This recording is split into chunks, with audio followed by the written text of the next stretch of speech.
A growing presence of Turkey's restaurants in the prestigious Michelin Guide is fueling a surge in culinary tourism across the country, tourism insiders have said. Turkey now boasts 110 Michelin-starred dining establishments, with 2 of them giving 2 stars and 11 others receiving a single star. Gastronomi turizmi sadece yeme içme değil.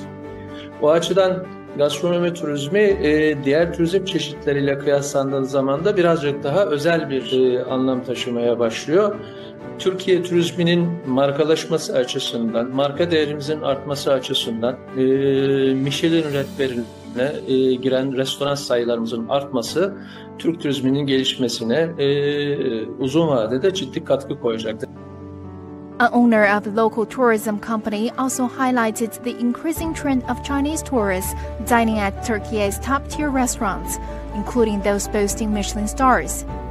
Onların damak zevki biraz daha gittikleri, seyahat ettikleri ülkelerin kendi mutfağını da en azından bir tatma gibi bir değişiklik söz konusu olmaya başladı biliyorsunuz. Hem sosyal medyada o restoranlarda veya oralarda olduğumuzu belgelemek için çevremize ve bizi tanıyanlara hem de o restoranda adı olan, isimli olan yerlerde neyin pişirildiğini tatmak için önemli olmaya başladı.